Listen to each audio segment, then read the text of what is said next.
Yeah, I think it's fine now. Finally. Yes, so I had the same experience. The first time I tried to Google it was a puzzle. I'm not just take holiday saying that survey at all. I'm one of those children that ran away from mathematical and practical classes. So I'm really sorry for the entire delay.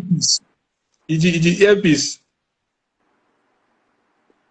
You were earpiece? No, I don't have a hair. Okay. It's fine. You could have made the sound better. But it's fine. We can manage with this one. Okay. All but right, can't you still register on, okay, maybe eventually I'll try and figure out how you can do it on the laptop and then take it from there. Yes, yes. But for today, we can just use it here. See. Okay, sir, you're welcome to my platform. And normally what I do is I allow the guests to blow their own trumpet and say a few opening remarks and everything. But before then, I will just have to give like a small preamble. Today, we are going to be discussing Biafra. And we are lucky enough to have someone who is vast in that topic, someone who has written extensively on the Biafran issue, someone who has actually written some literary fictional work on the Biafran issue. You know what it takes for someone to actually fictionalize a real life event that occurred in history. It shows an in-depth understanding of the topic at hand. So today we are lucky to be speaking to Dr. I don't know if it's the right thing to do. Dr. Mazi Oluchi Ibe. Okay, I oblige. Mazi Oluchi Ibe. Mazi Oluchi Ibe is a historian, he's a writer, and shortly I'm going to give him the floor so that he can actually tell us who he is, because it's always good to hear from the horse's mouth. So, Ibe, Mazi, the floor is yours. You can tell us who you are, your qualifications, and what you're currently doing. Okay, thank you very much. First of all, sincere apologies, for the delay, caused by, this multiplicity of modern technology that my generation, some of us are finding it difficult to, grab. And also for the opportunity to, for having me, speak. You are somebody I follow on a couple of social media, fora, and I respect your views a lot. So inviting me is really a great honor to me, and I sincerely respect the opportunity, for us to discuss. As per introduction, I mean, use the word blowing a trumpet. When somebody doesn't have a trumpet to blow, I wonder what the person is going to blow. So maybe I blow my fingers as children. I'm Mazi Oluchi Ibe. I'm Oluchi Ibe. And I usually tell people that I come from the Okigwe Province of the Republic of Biafra. Currently, I'm still under occupation by the Nigerian, government and armed forces. Academic background, have a couple of I have a first degree, second degree, and a third degree, or more or less, in history, but still, an Mphil. And the issue of doctorate philosophy in history is still hanging in the air, because my area of interest has always been, having some expertise, academic expertise on Biafran history, and I find it difficult to, it's difficult, achieving that in our locale. So it's still hanging in the air, and maybe it may hang until Biafra comes. I don't know. So that's academically, that's who I am, and I'm at home actually with African history, Nigerian history, Biafran history, but with deep interest in Igbo history, especially at the metaphysical and cosmological, levels. Because some of the issues that bother us needs really to be discussed at those levels. And as you mentioned, I have a couple of written works, apart from the usual, articles and publications. I have some published works, more or less, my interest, even as a historian, is in prose, fictional works. So I fictionalize my history stories, and I do that for a reason. People suddenly became very lazy academically. I'm sorry, but that's the way it is. That's the way I look at it. And so sometimes for you to tell them how it is, you fictionalize the stories. You see why Nollywood is a grand success in parentheses, So you fictionalize the stories to attract them, because when you write dry, in parentheses again, academic, works, it just, stays at the, what do you call it? The archives and the library shelves. For you to reach out people, so you do it this way. And so I've done a couple of, works like that on Biafra, on the women, the Igbo women, or the Biafran women, because it wasn't purely an Igbo affair. Biafran women, revolution and war of 1929. A couple of poems, collection of short stories, these are some of the things I've done. And also background-wise, I've done a couple of things. Where we come from, I'm an Igboman, and we are really multi, Yeah. we do a whole lot of things at the same time. And funny enough, I've walked around the murky politics of Nigeria, right to the very high levels, where firsthand I was confronted by the rot, that the system has been programmed to produce. I've worked in multinational corporations, locally and internationally. I've consulted internationally. I do a couple of right now I'm engaged with writing background research, for some, consulting on background research for some local and international organizations. These are some of the things that keep me busy. Thank you very much. Thank you very much, guys. You can see that our guest is well-rounded academically and historically and otherwise. Today we are going to hear from the horse's mouth, kind of. Let's just get into it. 50 years after Biafra, is it 51 years after the end of the Civil War? The agitation is still on. Especially in the past, you can say 5, 6, 7 years. It has kind of, it's like an extinguished candle. Someone just lit it again, rekindled the flame again. Now, all of a sudden, the issue of Biafra has been reoccurring. We've had 20 years ago, we had Owazorike. He made way for a few years. But this time around, something happened. Something different is actually happening. And you can say that it was Stilgard, say 5 years ago, 6 years ago. What do you think the contemporary Biafra movement and struggle is all about, Mazi? As I said, it's important we take some of these discussions to the real levels where they must be discussed and trashed for it to be, properly situated and understood. I don't see any reimaginings of the Biafran struggle. That struggle has always been there. It is a struggle of good against evil, of chaos against sanity. It has always been there, and epitomized by the culture of Biafrans, the culture of where we come from, be they Igbo people, be they our Ijaw brothers, the Ibibio, this culture of absolute and total belief in the human person, and as against, and having accommodation for the next person, as against the brigandage, European so-called culture or civilization introduced when they started the age of discovery. It went all over the whole world and really messed up everywhere. So it's been a struggle. If you localize it to say 1967, to 1970, or after that, what is happening, contemporarily, we really miss the point.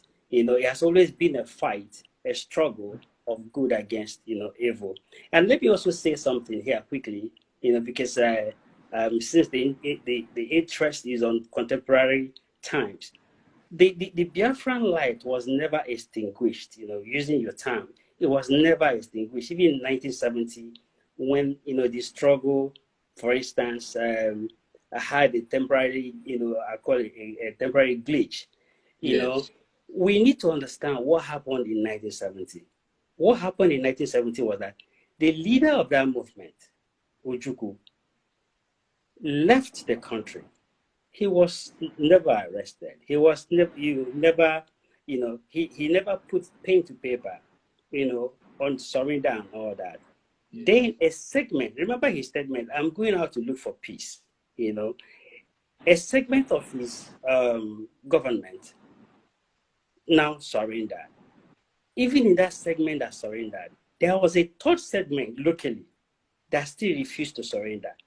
A segment led by Colonel Arid Achuzie did not surrender. And because of that, he had to spend 7 good years in Nigerian jail because he refused to surrender. Because for him, Biafra never surrendered. So when we talk about surrendering under, under military fiat, under, a gun boot, is that surrendering?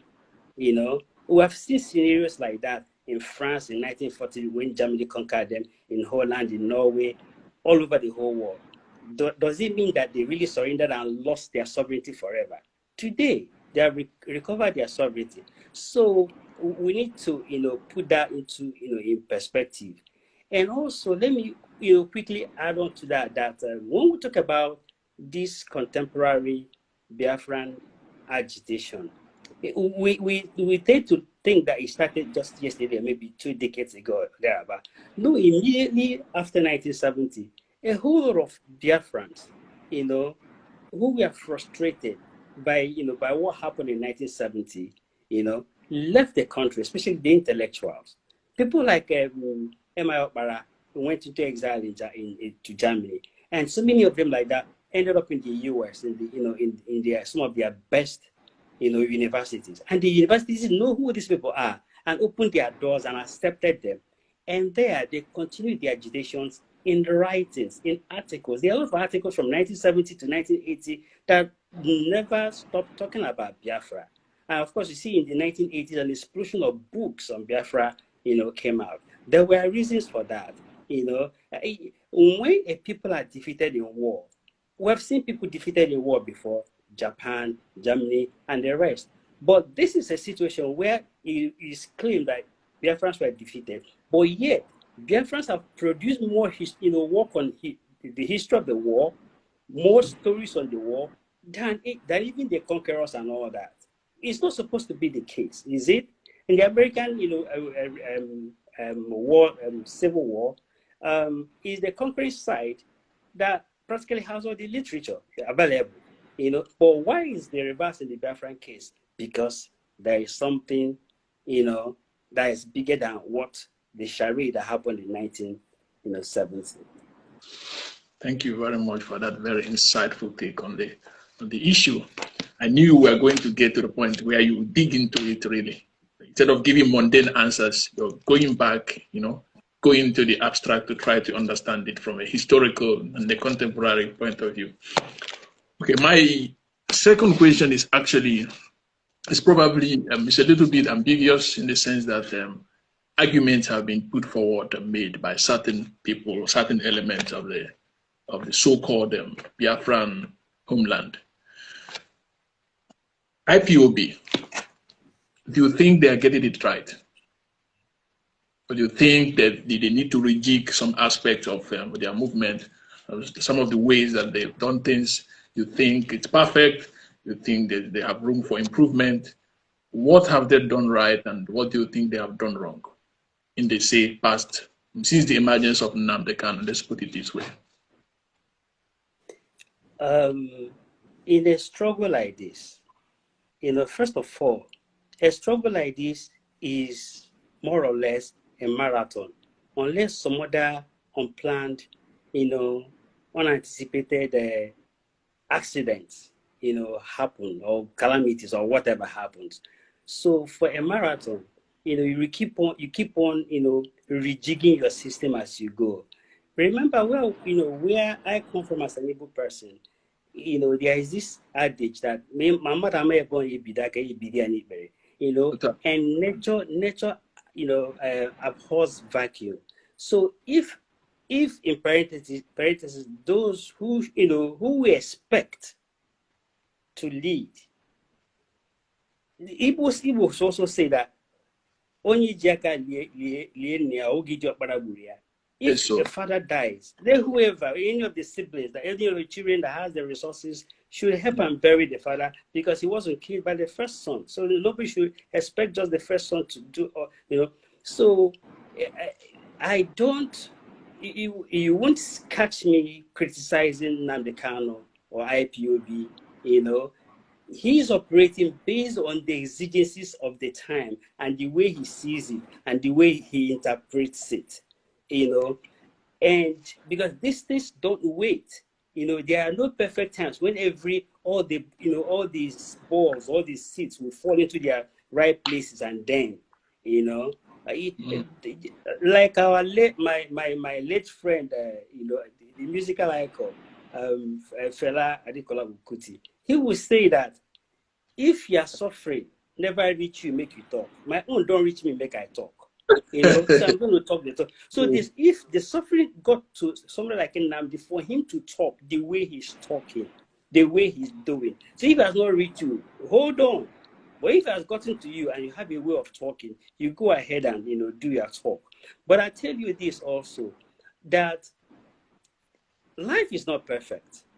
So what should we expect perfection from, from any person? Not to talk of an institution that has millions of membership and millions of interest, all struggling, So rather, I say, I kudos to him, even to Owazurike, for taking the gauntlet. It's not easy, what people thought, wasn't there, or what the world system thought that they have suppressed. For them to, rejig it and bring it out back, and it has become, the most important or one of the most talked about after things in the world is, I give them, no matter their style, and there's no style to any revolution. Yeah, that's actually very insightful. Then I would like to talk about politics with regards to the activities of the IPOB. Some section of the polity have made the argument that IPOB should consider playing partisan politics in Nigeria, with the intent of actualizing their dreams, possibly a referendum or a plebiscite situation, using the current instruments of power at our disposal, like based on the 1999 Constitution, based on the current regime being the umpire of such a scenario. Do you see any point in IPOB becoming political within the context of the current Nigerian situation? And would you advise, if the ball was in your court, would you play it in such a way that you would say, okay, IPOB Nnamdi Kanu, why don't you form a political party and then try to challenge these guys? And then with regards to, would also put into context the nuanced situation of, I always tell people that in the Southeast, for instance, even if we all collected our PVCs today to vote, we'll only be able to produce, say, 15 senators. Even if 50 million Igbos vote for Nnamdi Kanu, we can only produce 15 senators. So within that context, we advise the IPOB to venture into partisan politics in Nigeria. I won't advise them in a mile, especially politics the way we see it, being played today in Nigeria. But it does not mean that IPOB is not playing politics. What they are doing is purely politics and political, and it does not mean that peradventure, and I hope it doesn't, peradventure, a 2023 election comes, they will influence it one way or the other, either through boycotting or stopping it or whatever, or influencing certain things that happen, that will be the outcome of the elections one way or the other, even when this election, the Nigerian elections or the expected coming election is hinged on a disputed document, the controversial 1999 Constitution.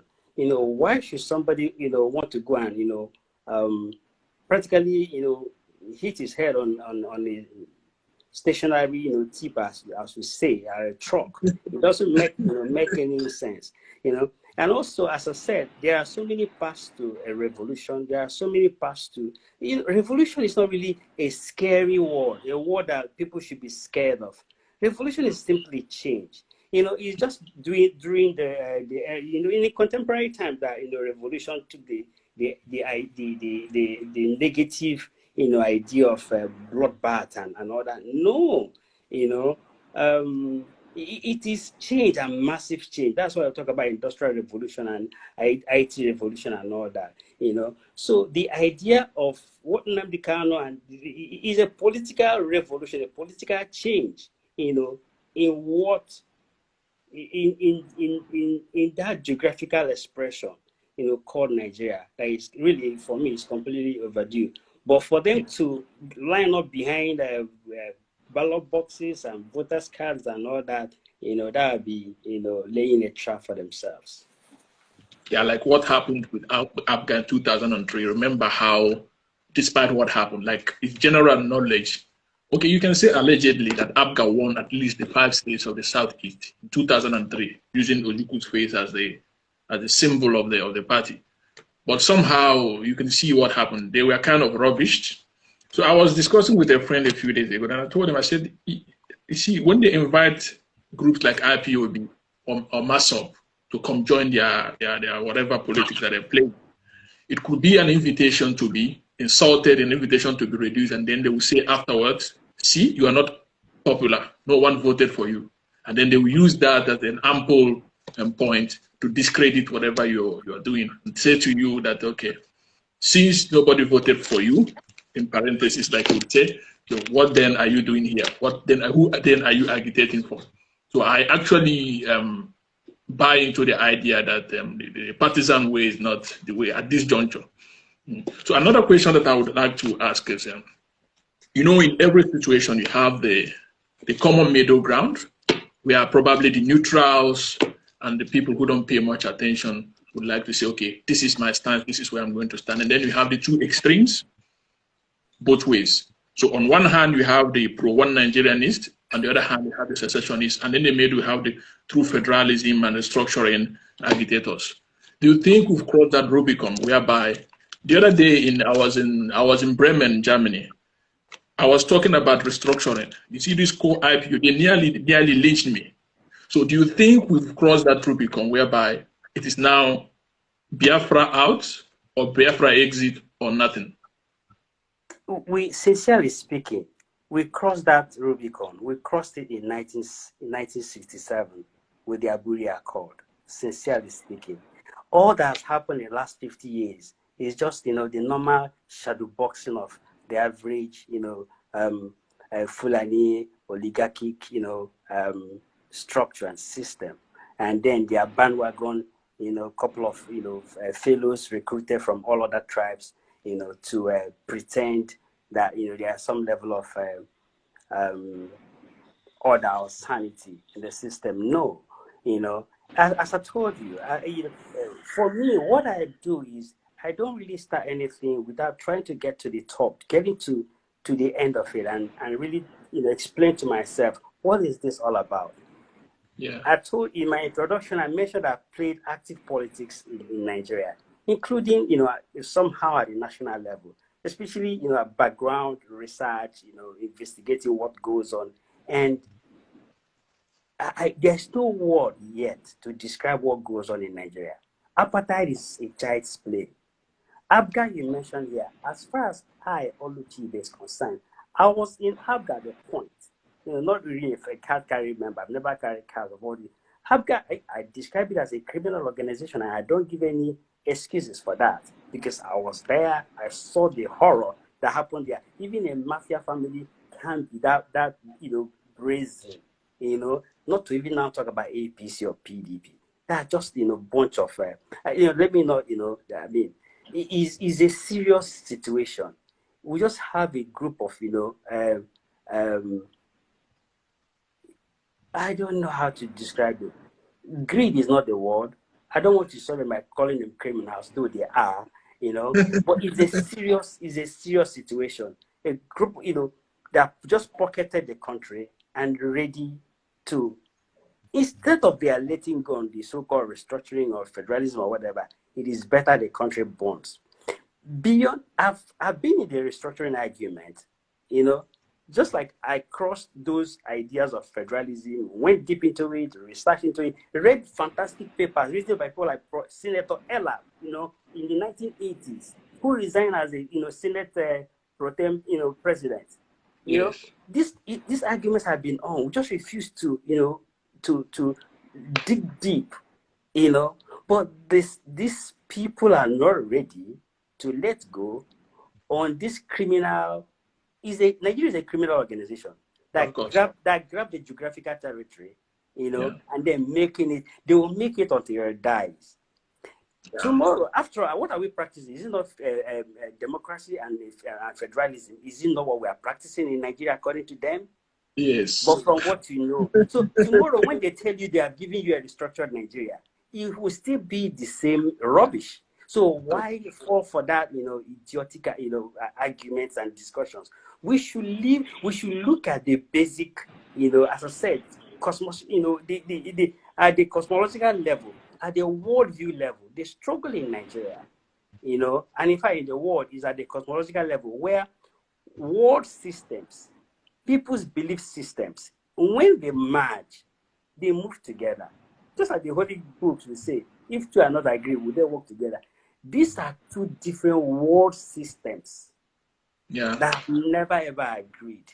I mean, look at the Igbo, system. Look at the South system. We are individual. We say we are Republicans, right? And I will go ahead to show you in practical terms.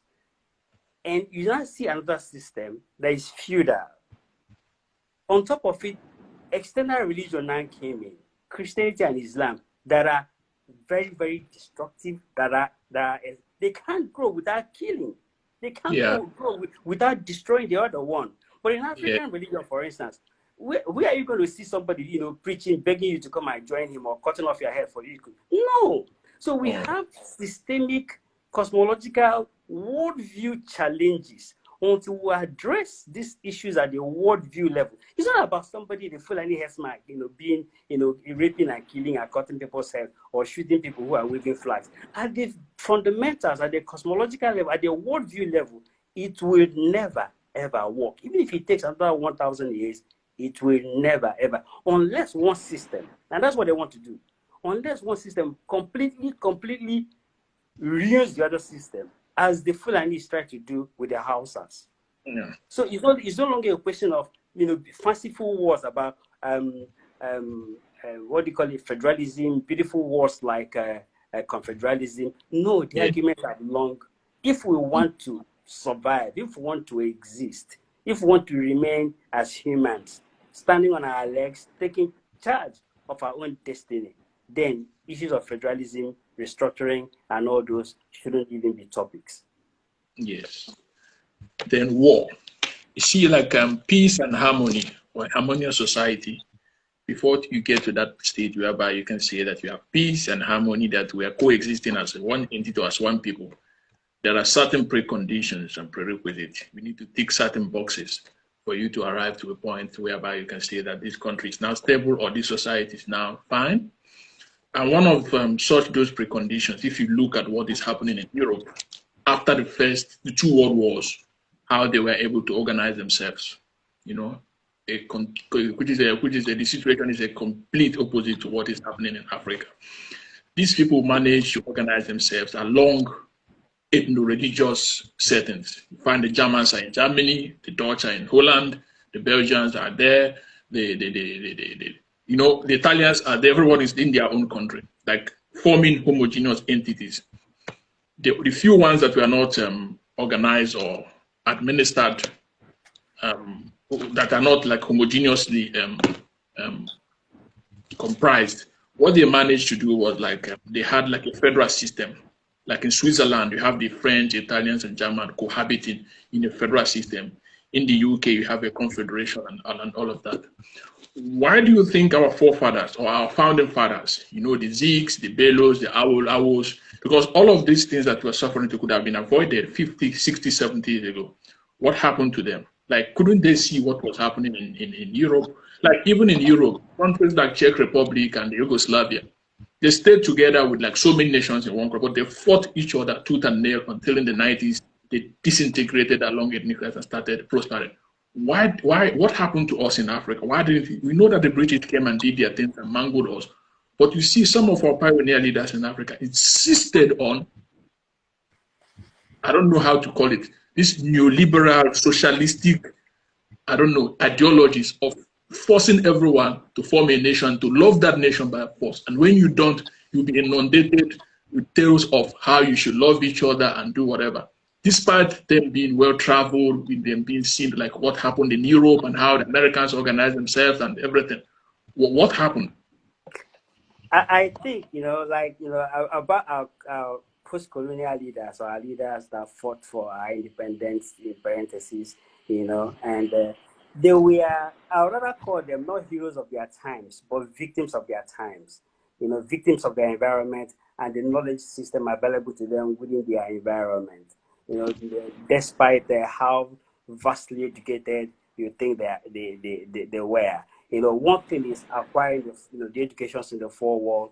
One thing, another is having what we call in African cosmology, cosmic wisdom, the wisdom from above, that, without even going to school, that this is right, this is wrong, Yes. And then follow, you choose a path, so many of them lacked that, because remember also how some of them even emerged as leaders, some of them were just, because the normal natural leaders, refused because they know evil and call it evil. So these are some of the people who could compromise, who could, but not. I'm not saying all of them. It's not, there were so many of them who were wonderful people, wonderful fellows, but they were limited within their time frame and the knowledge available to them. Remember that one of the greatest things that happened to the Western world was communication, revolution. Be leaving their confines to sail all over the world, and and the radio, and today the internet and all that. The massive information, you and me have now, the Zigs never had them. So had it been they had them, their thinking and their thought process could have been different. Possibly they would have looked for different, resolutions or different, pathways. The signs were there. But remember also, as I keep on emphasizing, they lived in their time. Their time of, Pan-Africanism, big empires, modeled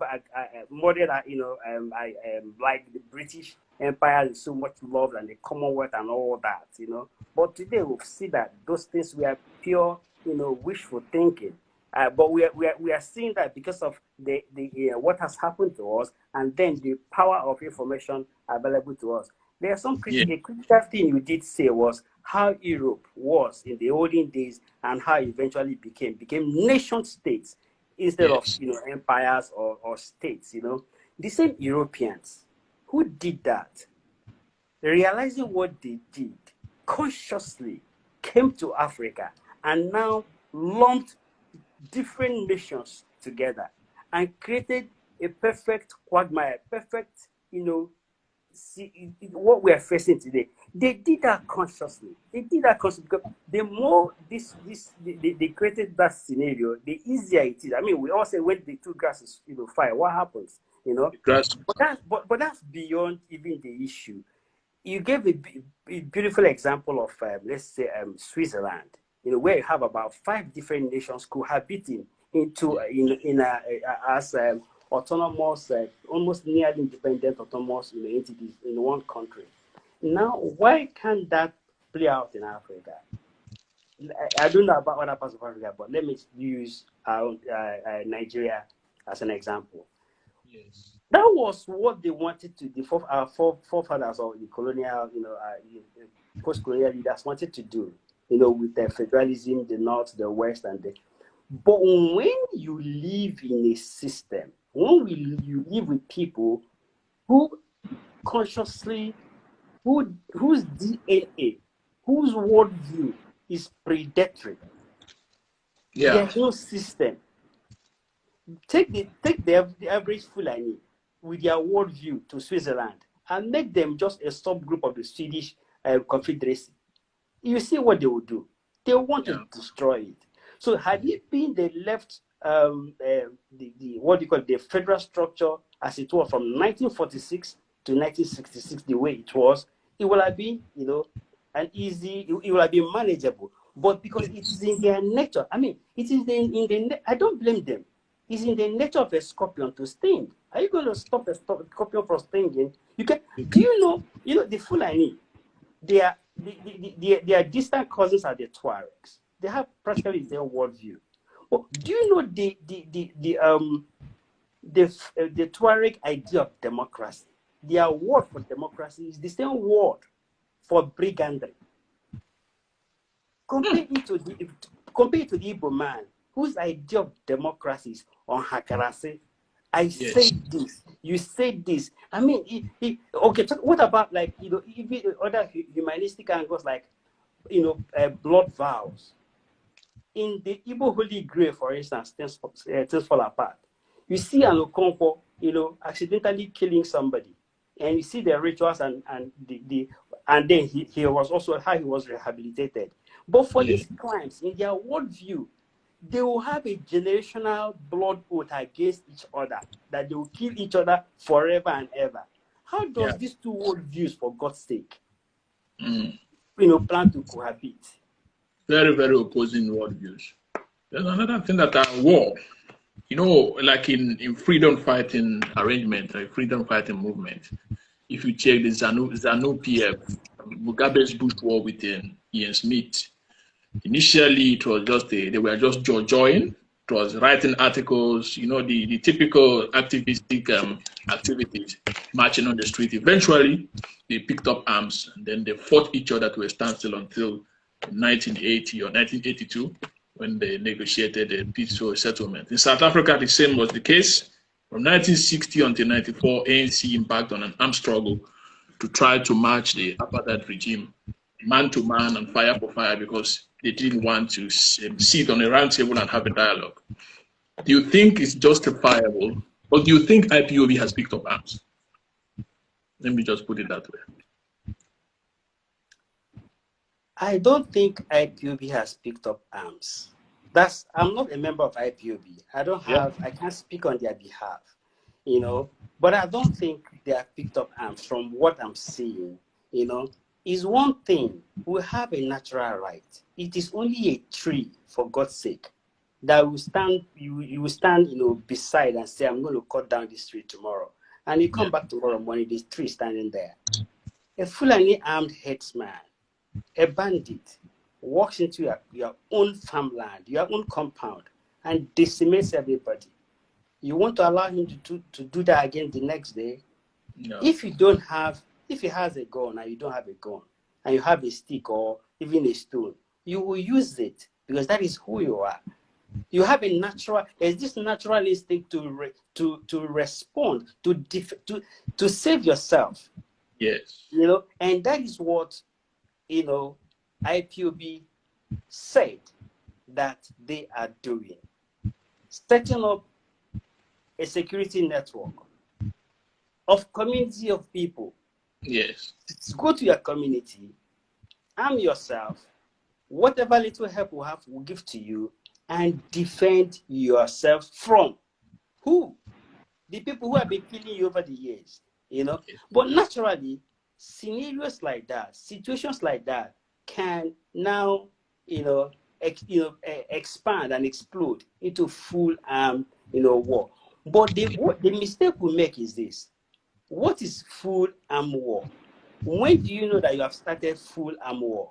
There is a book called the history of war, and war from the times of the Romans and the Asians, the Hittites and the Carthaginians, everybody, horses and arrows lining up, down to using armored cars, warplanes, and today, one soldier can decimate an entire country. Yeah. And that is it. So we have gone into what they call asymmetric warfare. And let me tell us something. The Fulanis are masters of warfare. Give it to them. Yes. You know, because they have survived from warring in the last 900 years across West Africa. And for them, there's no empire that is big or small. You know, when they focus their eyes on something, they go for it, you know. And but the only thing that stops them is counterforce, unfortunately. And of course, in about the major historical, you know, case in point, you know, Wahhabis where Al-Kanemi and the Borno, you know,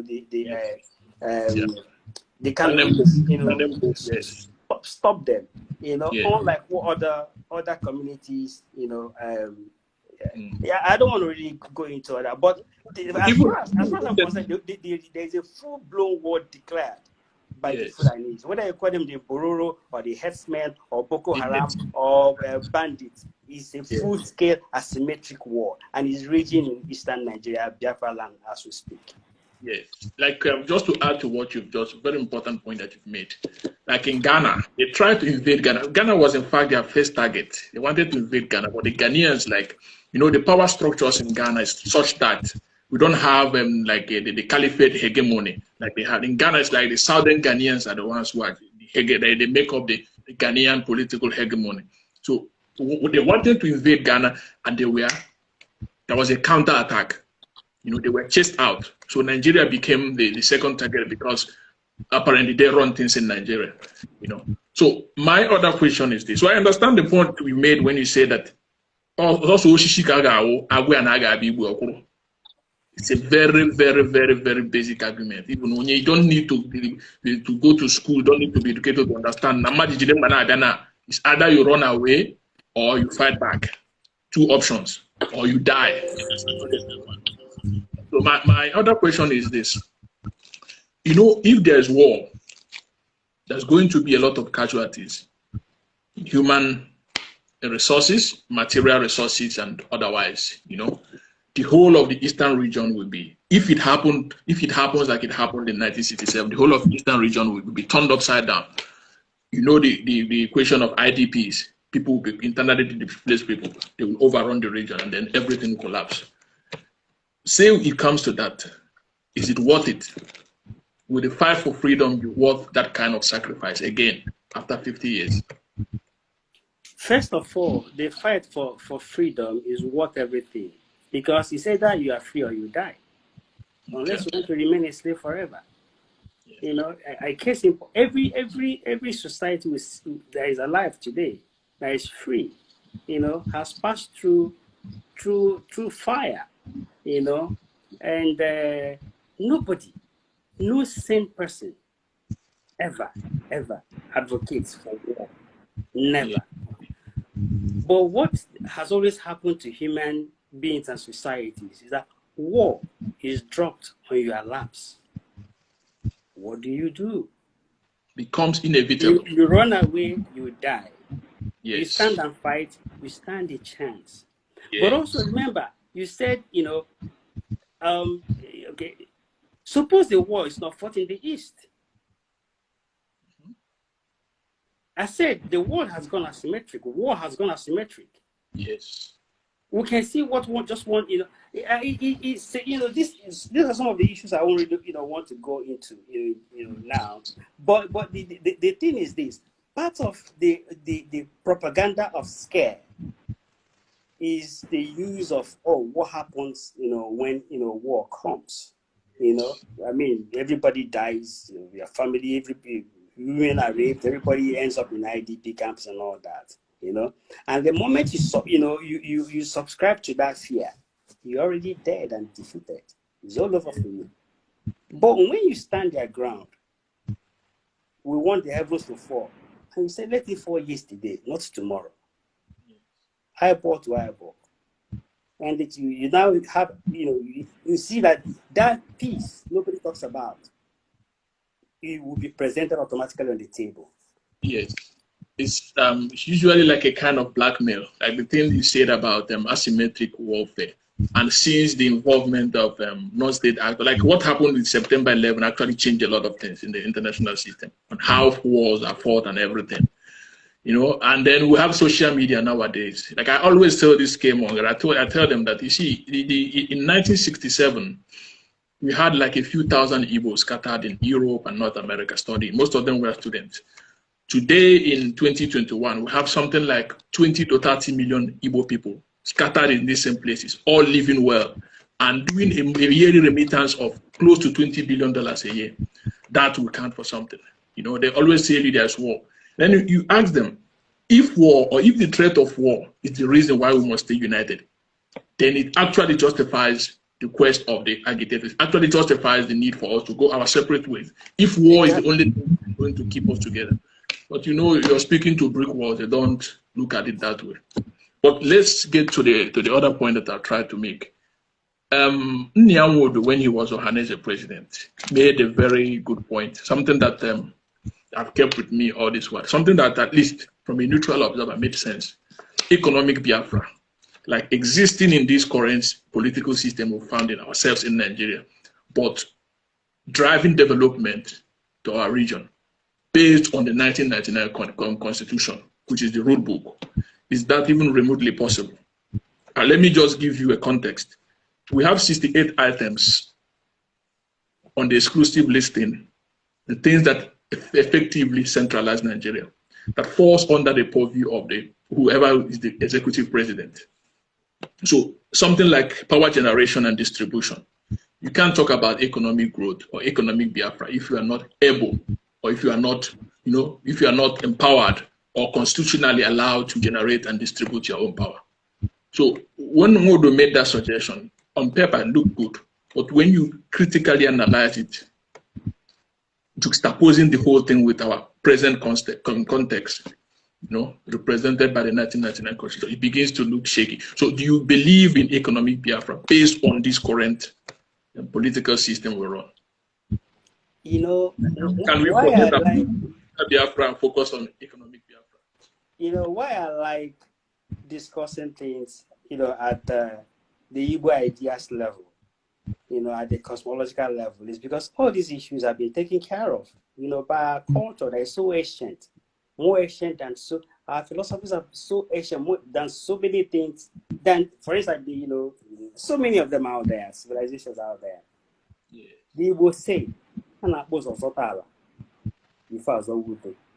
Yes, so you know, it makes a whole lot of sense. You have to be secured first. You have to secure your environment. You know, you are bold before you start thinking of, you know, the additives. You know, it doesn't stop you from living your life day. You know, let's give a clear. When we talk about, we clap at the innocent magic. What about geometric, for instance? Mm-hmm. Why should in the 21st century, we are dancing for 16 years over a bridge that only God knows when they will finish the construction? You know, you know, if we start reeling out the economic policies directly, Nigerian economic policies directly targeted at Biafrans, former Eastern Nigerians, you know, I don't know where to even start, you know, and also these are arguments that have been exhausted over the decades, you know. So it's either you know, we get our freedom, or whatever peanuts or pittance they tell us is economic development is what we take. You know, what are you going to do about that? Or they will come and tell a lot of stories about. It's just it's embarrassing for a people for 3 years built rockets 50 years ago. Who said they should have sent a commercial rocket to Mars today? Yes. For people that generated their own electricity. And if they want to do that now, you stop them because of your constitution. And somebody is dreaming of, go and open the seaports now and then you start importing. Economic development is not Anambra Cargo Airport. Go and fly in now. What about Imo Airport that's been there since 1983? Yeah. Fly in, you are good. So let us stop deceiving ourselves and deluding ourselves. The likes of Nwodo and the Igbo elders is a pity, is appalling. At the point, men should be men. If you need to die in the process of being a man, you die. And say, enough is enough. We can't pass through this, you know, what our fathers passed through, we pass through, our children are passing through it. No. Yeah. I was having a conversation actually with my dad. So he was saying something about you Maka, something along those lines. So I told him that, you see, this is the same mentality that you guys were born in the late 40s to early 50s. You lived through the military regime. You guys kept quiet. The 50s generation did that. The 60s generation did that. Now, in the 80s and 90s are actually the ones who are pushing, like we are the full soldiers of this current agitation, because probably we are sick and tired of being sick and tired. That if we don't do anything now, our own children are going to have their own children. We're going to have our own grandchildren and great-grandchildren. What are we going to leave for them? Because you guys didn't actually fight for us because you were scared, or because probably the conditions were not suitable for such movement. Probably during the military era, you know, there was a lot that happened. But we can't continue keeping quiet, you know, going forward. Somebody have to say enough is enough. Yeah. So another question that I would like to ask is, you see, the 1999 Constitution has a lot of negative things about it. It has given us a lot of very, very negative things, like the socio-economic problems we are facing. Because you see this IPOB agitation, even the Sunday Obowo one from the Western Nigeria, you know, these guys were able to recruit foot soldiers because of the rate of unemployment, because of joblessness, hopelessness. The youth are graduating in their thousands every year, no jobs. So if there were no idle hands lying around, Nnamdi Kanu wouldn't have foot soldiers. I don't know if you've met some of these IPOB guys face to face. These guys are some of the most rugged, some of the most radical people I've ever set my eyes on. You know, we come on social media, people will talk. If you've met an IPOB guy one-on-one, you know that Kakino Beleda. So you see what the people who are saying, no, let there be peace, or let everybody, let us live in harmony. And they don't talk about the preconditions for peace. This constitution, which effectively centralizes everything, ensure that economic growth is not possible. So they talk about Nnamdi Kanu as if Nnamdi Kanu is Biafra. Nnamdi Kanu is Biafra. If you eliminate him today, another is going to take his place, because the conditions that gave birth to Nnamdi Kanu, whether he's genuine or not, will still be there. So why do you think they don't want to address the core issues? I don't want to talk about the Fulani Caliphate and whatever.